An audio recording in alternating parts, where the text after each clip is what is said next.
Well, I'm excited to get to teach on Francis Schaeffer this morning because this is a man who I've read and followed and who's been an inspiration to me for a long, long time, 30 years, I guess.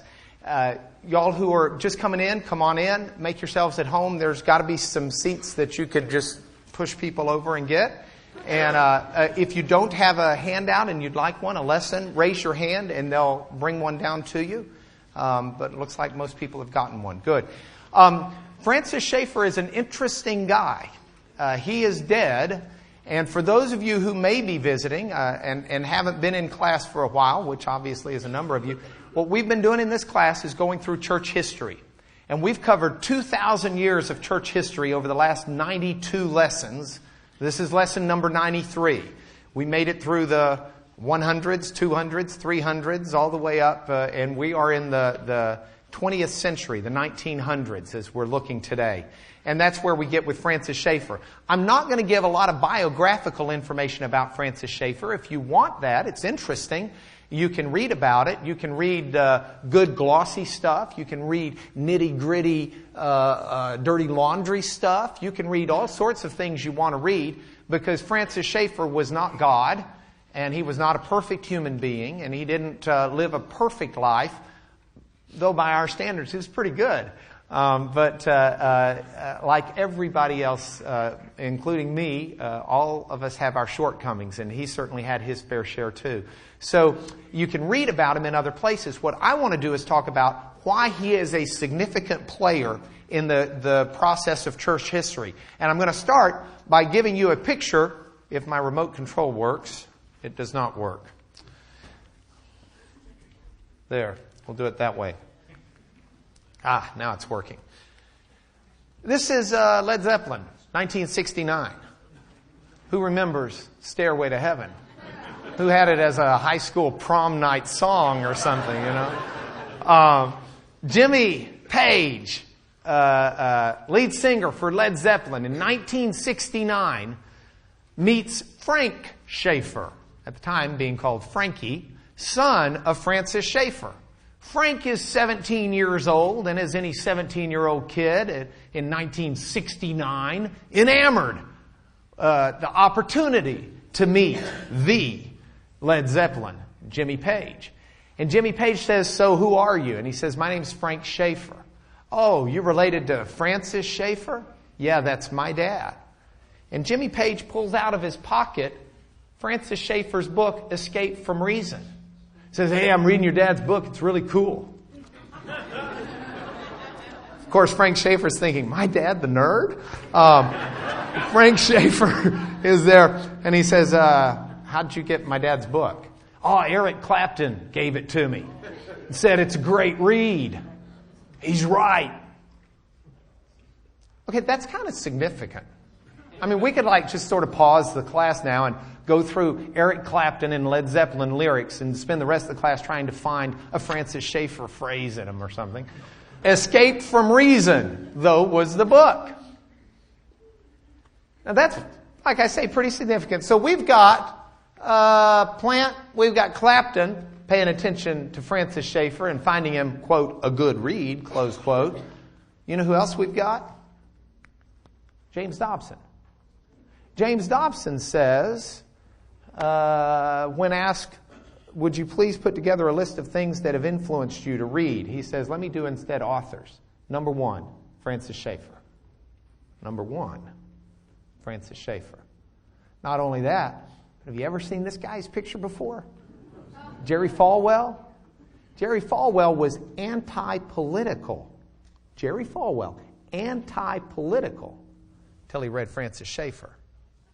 And credited Francis Schaeffer with what pushed him into the realm of politics.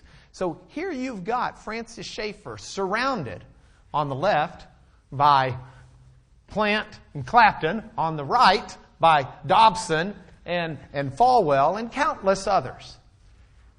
Who is this fella that's paid attention to by such extremes of our world and culture? Well, that's what I want to talk to you about this morning. Francis Schaeffer's works are all assimilated into 5 volumes you can buy, should you choose. The collected works of Francis Schaeffer. And that's the current printing, what it would look like on the cover. I would imagine the local bookstore, if not the local bookstore, at least the Christian bookstore would have it. You can certainly order them off Amazon.com or any number of on-web places. But it's not only his books and his writings. He wrote at least 22 books I'm familiar with. He also put out 2 big movie projects that you can get on DVD. One is entitled How Should We Then Live? And the other is entitled Whatever Happened to the Human Race. They're very interesting, and we'll talk a little bit more about them later. Francis Schaeffer did not do this alone. He was married to a woman named Edith Schaeffer. Edith Schaeffer is still alive. She's got to be in her 90s right now. Edith was born in China. Her parents were Chinese missionaries. And she has always been a very stout person with her Christian faith, a very devout person, likes to write just as much as her husband did, maybe even more. He tended to like to lecture more. But Francis and Edith Schaeffer together have a body of work. And one of her books that I reread, getting ready for this class, is a book entitled Le Brie. Anybody out there speak French? Did I butcher that? Le Brie? It's pretty close, isn't it? I mean, guy from Lubbock's never too sure, but I don't think I butchered it that badly. Le Brie is French for shelter. And it's the name they gave to a community that arose out of first their own little chalet in the Swiss Alps and then extending further. And this details the story of that community as it unfolded. It was an interesting community. Francis Schaeffer and Edith Schaeffer, they went over to the Swiss Alps to be missionaries. And while over there, had a number of things happen to them, but ultimately, their biggest mission work came when their daughter went off to school. They had their oldest daughter goes to college, a European university. She comes home over the break and she says, "Dad, it's the wildest thing. Nobody here believes in God." And he says, "Really?" And she says, "Yes." He says, "Well, bring them back next break. I'd like to meet them." And so all of these avant-garde, hippie, early 1960s stuff going on, they start coming with Schaeffer's daughter home over all the breaks, over the weekends. They don't do anything with Schaeffer's daughter. They leave her alone, and they stay up all night long talking with Francis. And he just engages them in conversations. And they start finding meaning and purpose in life. And they come to a Christian faith as they do so. And it's pretty profound and it's pretty cool, all rolled into one. So anyway, I'm rereading the Le Brie book about how all of this unfolds. And in the process of rereading it, I read this time, maybe for the first time ever, the actual little introduction that Francis wrote to his wife's book. And here's what he said. He said, the work of Le Brie has 2 aspects. First, there is the attempt to give an honest answer to honest questions. Honest answer to honest questions. Intellectually and upon a careful exegetical base. Means taking into account Scripture. Second, demonstrating that the personal, infinite God is really there. In our generation, there really is a God that's personal. Not a big computer. A personal God. And He's infinite. He's without bounds and limitations. And that was his goal. And that's the way I've divided up the class. I've decided that we will do this. We will look at some of the questions he asked and answered. And we're also going to look at the way he demonstrated the love of a God who is there. Those are the 2 prongs I'd like to discuss as we discuss them. The questions are interesting to me. Francis Schaeffer said, I've never found a question that it's wrong to ask. As long as it's an honest, legitimate question and not just being asked. And I teach that with our children. I teach that with anybody I meet. Because I believe, to the core of my being, I believe that my understanding of God and the world is a true understanding. Not because I'm so bright. Not because I figured it out. Not in any way. It just seems to me to be the most reasonable understanding of the way the world is. Because I believe that, I don't have any questions that are off limits.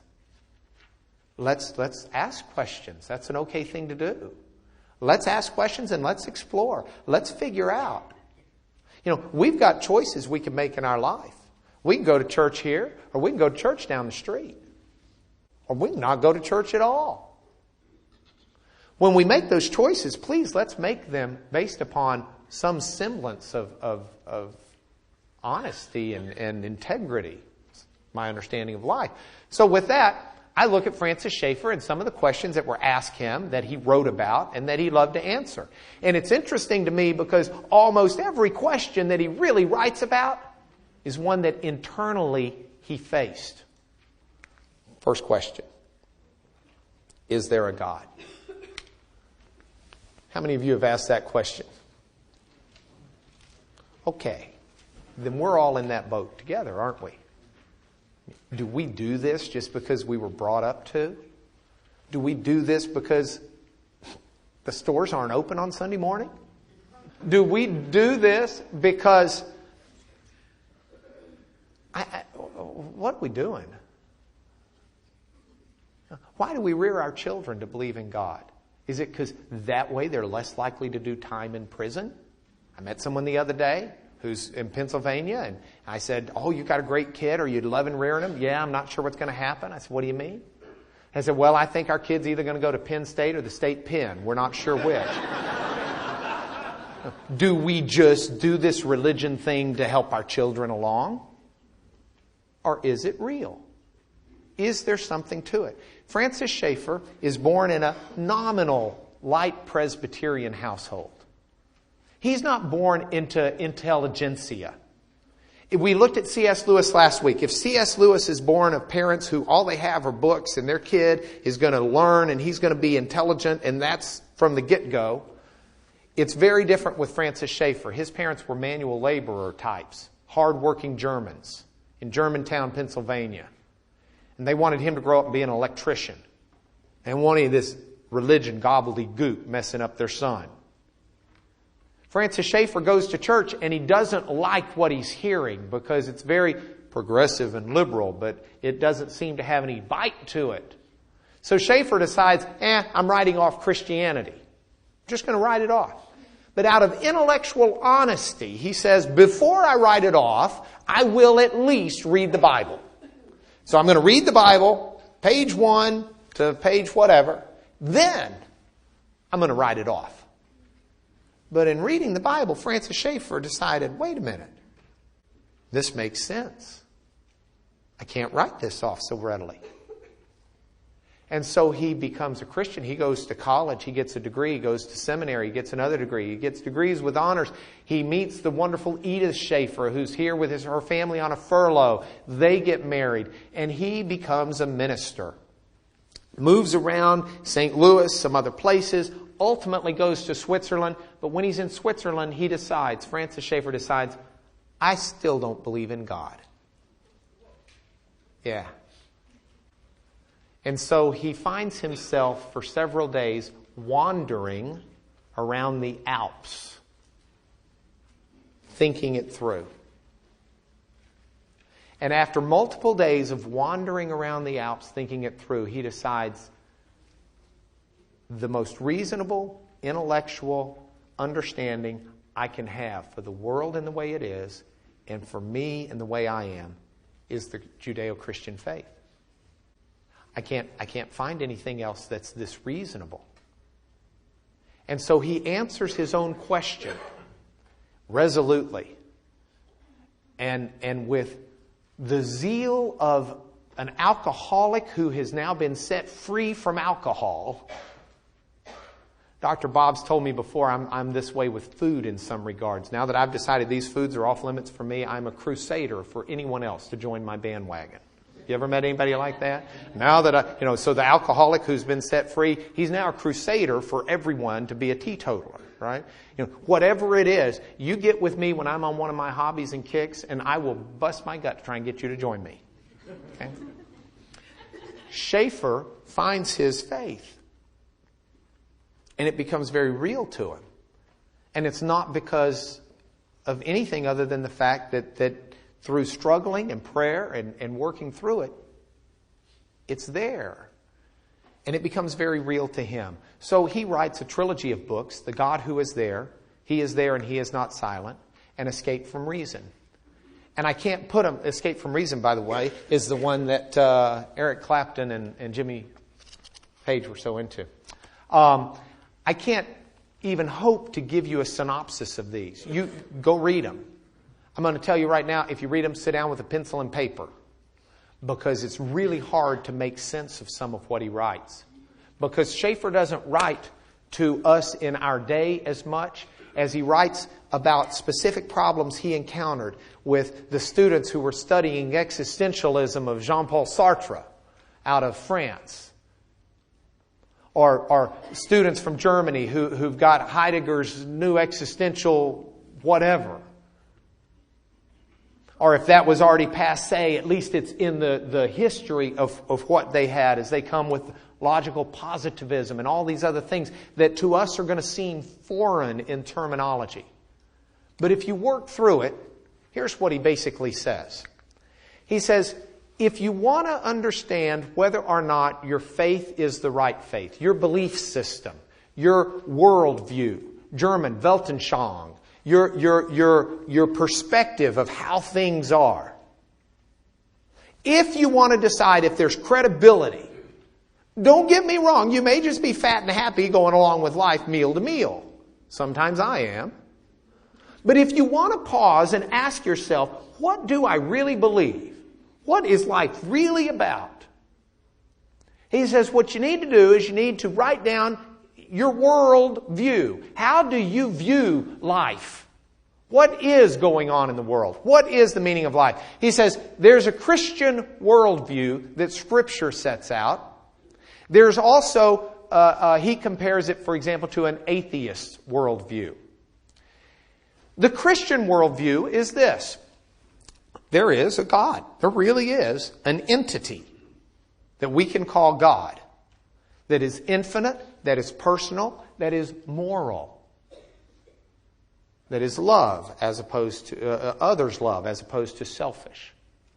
That is truthful as opposed to honest. That is what we would call good as opposed to evil. There is an entity that has personality, not a computer, not a IBM super deep thought computer. There's a personality, infinite being that has morality. That's step one in the Christian worldview. Christian worldview is that this entity, God, made humanity, male and female, in His image. By that, the Christian worldview says that we, all of us in here, were made personal, just as God is personal. We all have some measure of personality, albeit rather shallow for me and a few others, but there's some there. We all have some measure. We are personal. We all are moral. We all have this internal compass that says there's got to be right and wrong. We may differ on what right and wrong is, but very, very, very, very, very few people don't have some kind of an internal compass. I've never really met one, but I just know there may be somebody out there who doesn't. But we're not infinite. We're finite. We're not God. We're made in His image. So we have our limitations. That's the Christian worldview. The Christian worldview is that though we're made that way and we're made to be with God, we have fallen from God because of our sin. If I had keys in my hand, and this key represents humanity. Humanity's made to be with God in fellowship, made to talk and walk and communicate and commune with God, made with the same morality, made with personality. But because we chose to do something outside of what God in His morality can do, that's what we call sin, then the biblical image is we fell from God. So here we are, we're in these bodies in a world that's under a curse. All of us have this feeling that there's got to be more to life. We've got to be made for more than this. All of us have this external moral compass because we were made to be in God's image, but we're not. So the things we want to do, that we know are good to do, we don't always do them. Our reasoning isn't as good as it should be. Our morality is not as good as it should be, and heaven knows our bodies are not. Our Diane would not need a kidney. So here we are. We've got fallen people in a fallen world that are under a curse, as it will. But there is still this infinite, personal, and moral God out there. Now, the Christian worldview, by the way, everything I've described so far is also the Judaic worldview of at least orthodoxy. The Christian worldview diverges at this point because the Christian worldview says that humanity, some price has, some debt has to be paid, you got to throw out the garbage, if you will. And so Christianity says God becomes human and takes the sin, the garbage of the world, and dies with it. So that in Jesus we have this new opportunity, which in this fallen body we still have is imperfect right now, but within us is this new creation. This is the born again concept. That we have this new life. That one day when we are through with this world and through with this life, we'll be restored back eternally with God. That's the Christian worldview. Now the atheist worldview. If there is no God, and I'm talking here atheists, there are lots of agnostic ideas, there are lots of different faiths of a God beyond the Judeo-Christian faith.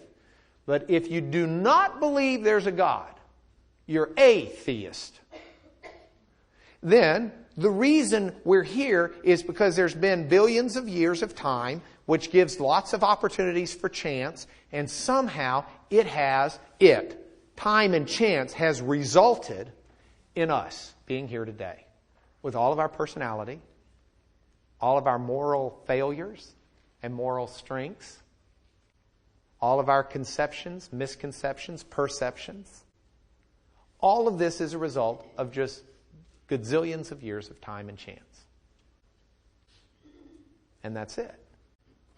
So is there objective right and wrong in morality? Well, what is an atheist view of morality? From an atheist worldview, morality could be a number of things. It could be, whatever 51% of the people think. If most people think that this is what we should do, then it'll be okay. We'll accept it. Well, that kind of got fuzzy because 51% of the Germans thought it was okay to exterminate the Jews, which is atrocious. And anybody with any sense of humanity recognizes that's got to be wrong. Okay, well, by wrong, okay, maybe right and wrong is going to be, instead of 51%, maybe it's whatever's good for the race at large. Well, no. That was the excuse that Hitler used, drawing on Nietzsche and others, for actually propagating a species of superhumans. Okay, so maybe it's not what's good for the race at large. Maybe it's not what's 51%. What is the basis for saying what you're doing is right or what you're doing is wrong? It's a very tough question if there's nothing outside of us to define morality. It's not hard for the Judeo-Christian. Jew or Christian's able to say, wait a minute, God said, this. So it's right or wrong. Our morality is based on what God said. God said, don't commit adultery. So it's wrong. You've got that ability if you've got something outside. But if you don't have something outside, it's really tough. Schaeffer had an all-night session with one student on this. And in the all-night session, Schaeffer said, look, quit using the word right and wrong. We've agreed you've got no basis for that. Just use the word blip. Now let's talk about what you do and why you do it. Well, I do it because it's blip. Don't do it because it's blip. Well, blip. Schaeffer says it didn't take long before they realized that the world and their lives are not consistent with the intellectual worldview, the glasses they pretend to see the world through. What's the value in humanity? If all we are is time and chance, is there really any inherent value? I'm going to skip for a minute because we're not going to get through a lot of this if I don't.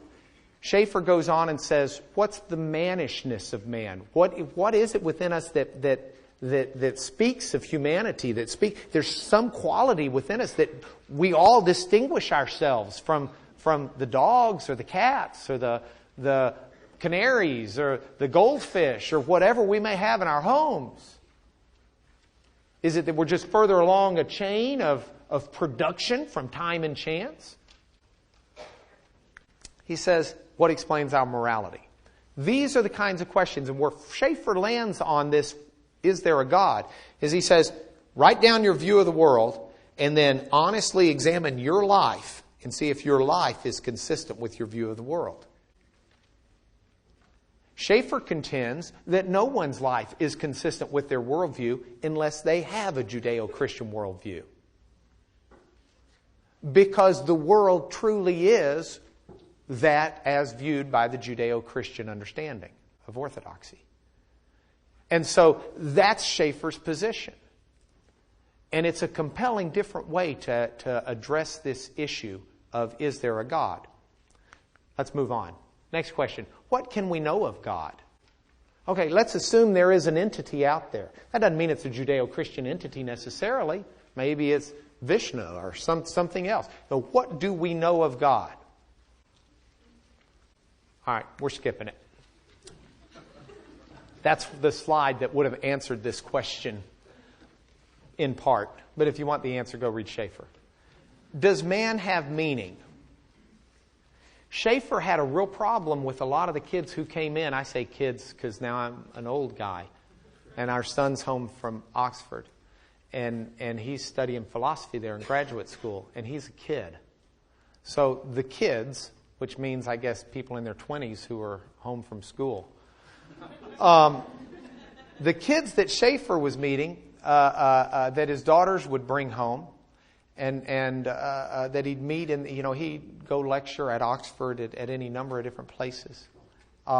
These kids had an issue that was recurring over and over. They didn't feel valuable. They didn't see any inherent worth in who they were. And there was a book that had been a bestseller by a behaviorist named B.F. Skinner at Harvard, entitled Beyond Freedom and Dignity. And what B.F. Skinner said in Beyond Freedom and Dignity is this. He said, look, all we are is what time and chance has produced. But let's go a step further, he said. All you really are is your genetic makeup and the environment you've been in. No more. You take your genetic pool, you take who you are genetically, and you put it in that environment, and you're always going to get the end result of who you are today. There is no free choice. There is no dignity in man. You've got no inherent value. Let's recognize that you are, in essence, a machine.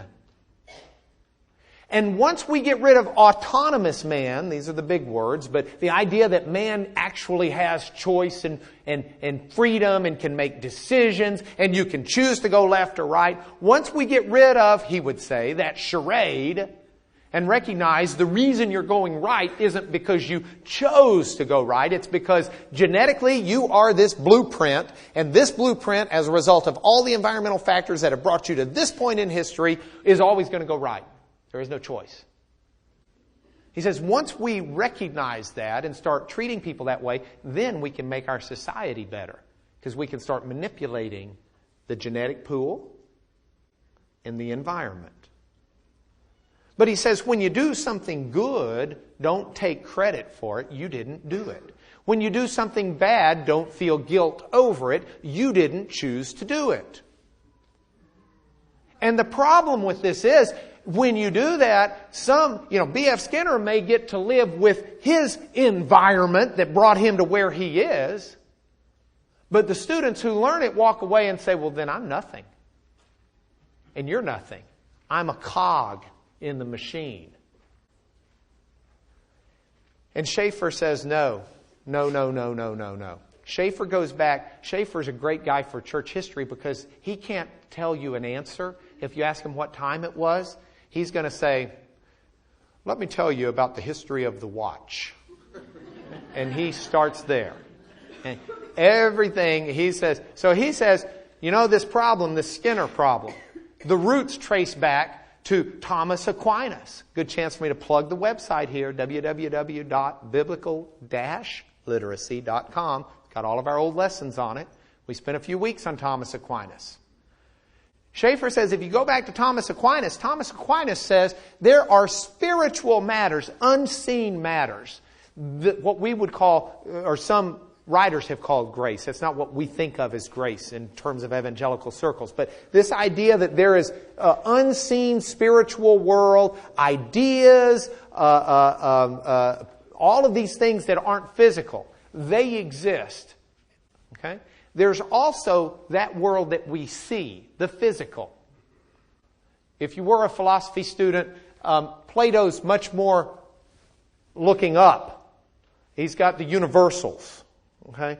Aristotle, his student, was much more into the particulars, didn't believe in the forms. And so this is the seen world. This is the physical world. And Aquinas taught that you can find God in the spiritual realm, this unseen realm, but you can just as well find God in the physical realm. You don't need the Bible and Revelation to find God. God is all around us if you're smart enough to perceive it. And Schaeffer took issue with that and said once Aquinas has done that, Aquinas has drawn a line that's starting to separate those matters which are spiritual from the world and those matters we can see. And then Schaeffer shows how that line got progressively further through philosophy, as ultimately the things that are in the seen world are those things that can be verified, that science can prove. Those things in the unseen world become those that are just there for those who want to take some grand, blind, irrational leap of faith. And Schaeffer charts how over a few hundred years the philosophers moved through this and some of the key thought leaders as they did it. And Schaeffer says this is bad. This is a logical end, is B.F. Skinner and behaviorism. If people don't take it even further. Will tells me that he wanted to see Schaeffer alive today because a lot of this has now been discounted because the philosophers have come back to saying at this point in time, there's a problem here. And they're recognizing what Schaeffer, in essence, recognized. Schaeffer says, once you say that the spiritual matters, the unseen, the world of ideas and universals, once you say that that's irrational and all we have is what we can scientifically verify and prove, then man becomes a machine. Because man lives down here. And there's no meaning for man. And Schaeffer does a great job of showing how this happens culturally. It's a chain reaction. And this isn't always true, but it's true enough to where it's pretty cool to look at.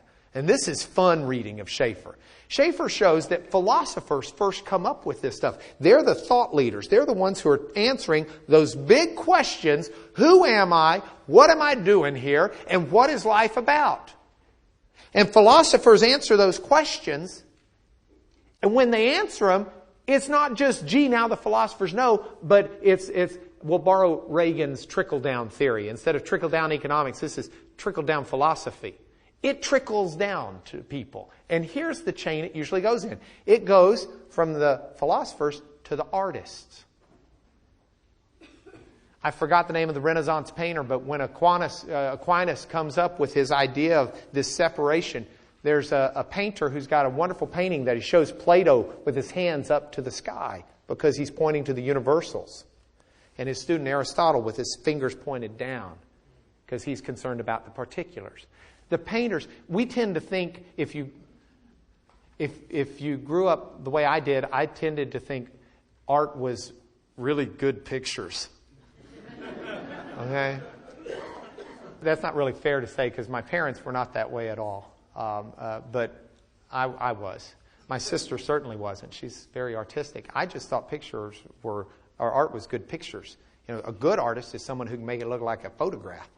Okay? Turns out I was wrong. Art actually has meaning.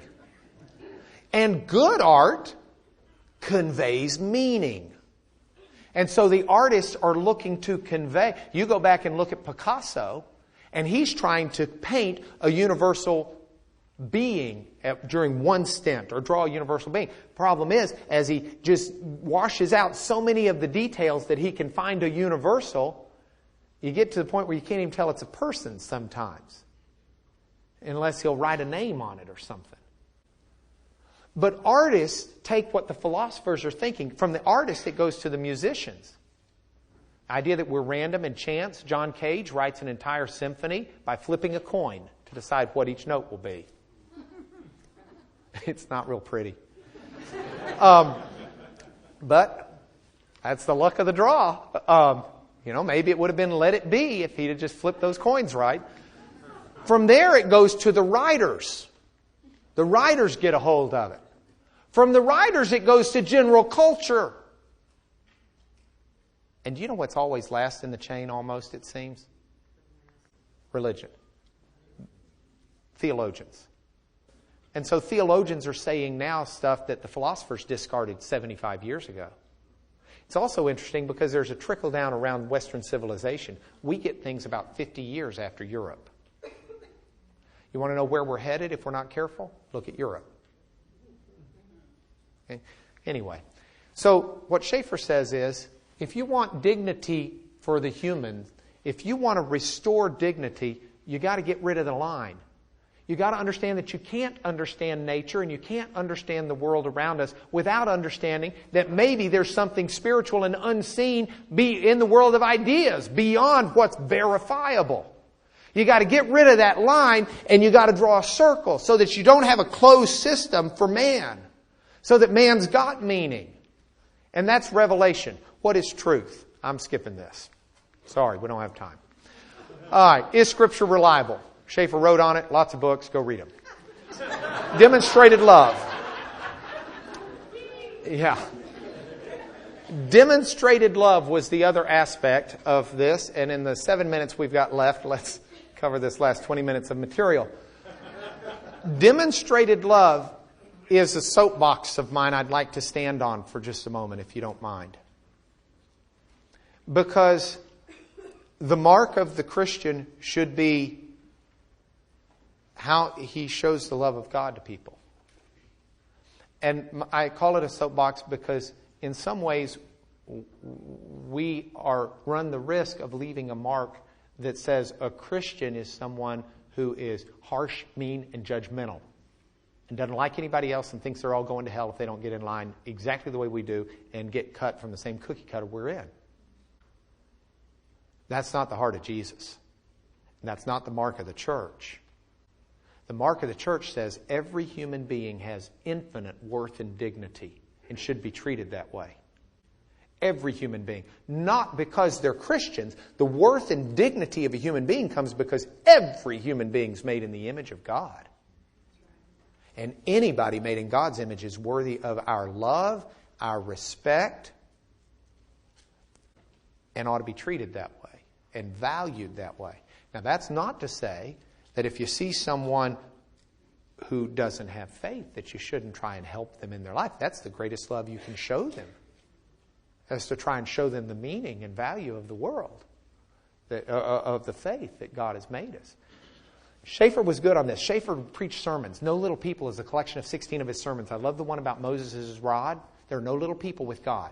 You think God can't do things with you because maybe you don't even get some of this stuff that we're talking about this morning? Doesn't matter. Moses is the one that God says, hey, bring my people out of Egypt. Moses says, I can't do it. I'm too, I can't even talk good. Okay? That's my translation, but it's in there. And so God says, what? Moses, technically I was planning on doing it myself, God. I was just using you. Oh, I'm not good enough for you to use, God. I just don't have the gifts and skills and abilities. God says, oh, okay, bless your heart, then I won't use you. What's that stick you got in your hand? Oh, it's my rod. Okay, I'll use that instead. I'm sure it's much more gifted than you are. Why don't you throw it down? And so Moses throws it down. It becomes a serpent. Pick it back up. Picks it back up. It's a rod again. Yeah, that'll do. And so, but hey, someone's got to carry the rod. So Moses, you're coming too. Get that rod down to Egypt so I can use it to let my people go. And so he puts the rod in the Nile to turn it into blood. He reaches the rod out. He takes the rod to part the Red Sea. And Moses was just the luggage carrier for the rod. So Schaeffer says, don't feel little. If God's with you, you got more going on than a stick. So He can do wonders. True spirituality. It's not just a list of do's and don'ts. Becoming a Christian does not mean, oh gee, now I'm signing on to this exhausting list of things I can and cannot do. True spirituality, Schaeffer says, is getting your heart right with God. That's where you understand it. It's living this life of love. That's not to say there aren't do's and don'ts, but it is to put them into perspective. One of his biggest books he ever wrote, and one of the film series he put out was How Should We Then Live? The major complaint, I never got to talk to Schaeffer, but I've spent some time with one of his son-in-laws, Udo Mittelman. Udo Mittelman told me that the major complaint Francis got off of this, Udo Mittelman, by the way, is a lawyer. Udo Mittelman said the major complaint Francis got off of this was he doesn't answer the question. Someone wanted to read this book, or a bunch of people wanted to read this book, and have a list of do's and don'ts, and that's not what's in there. What's in there is this exhausting historical perspective of how to get our minds right, how to embrace an understanding of what orthodoxy is. What are the Christian basics? What's the Christian worldview? If you've got that, you understand what to do and how to live. He's big on ecology. Big on ecology. He says that the church should be big on ecology.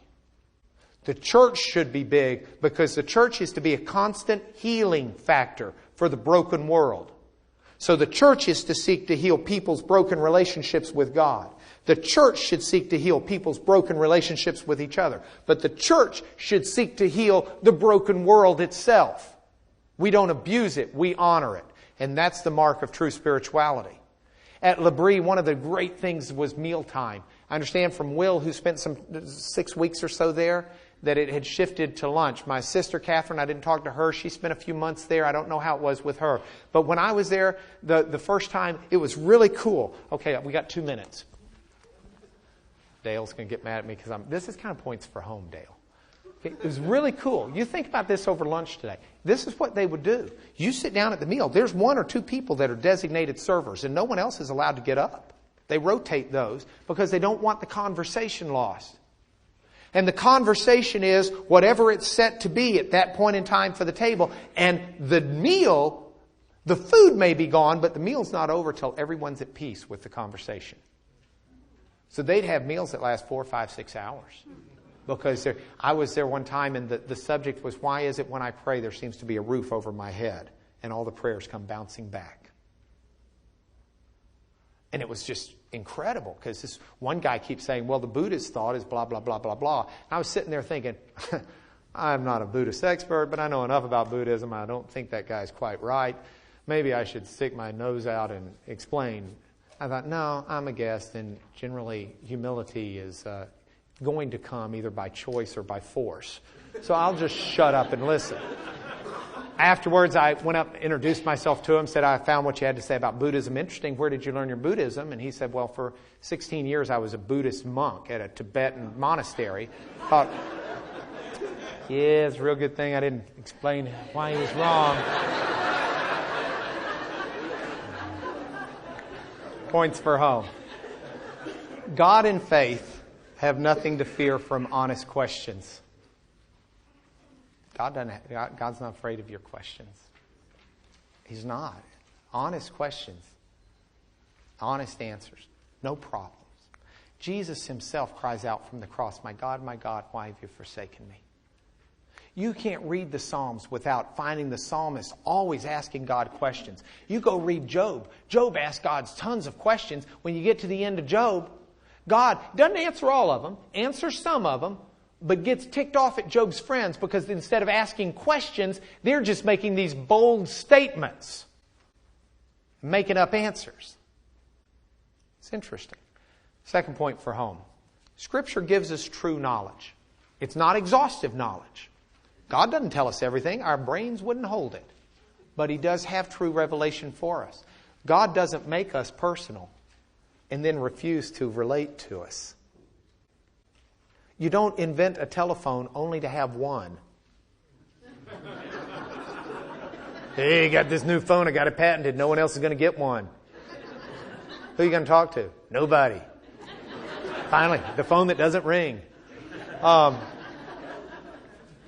Next point. The mark of a Christian is love. And I don't know how to emphasize that enough. Jesus says that's how men will know who you are. Is you love one another. And that's what we need to show to the world. That's when Jesus says we're the salt of the earth. We're a city set up on a hill that's lit. His whole point is that we're the preservers of the culture. We're the ones who have value. We're the ones who understand people have value. We're the ones who understand there's dignity in humans. We're the understand that human life is something special and wonderful. And we should treasure it and value it at any age, in any form. Not just the pretty ones. Any. Because it's made in God's image. I'd love to talk to you about this some more, or any other questions you've got. Any number of us are always down here at the front afterwards, so please come down if you've got any questions at all about any of this. It'd be a lot of fun to talk to you. I don't have a lot of time this morning, but there are some others who do, and I'd love to. Would you pray with me in conclusion?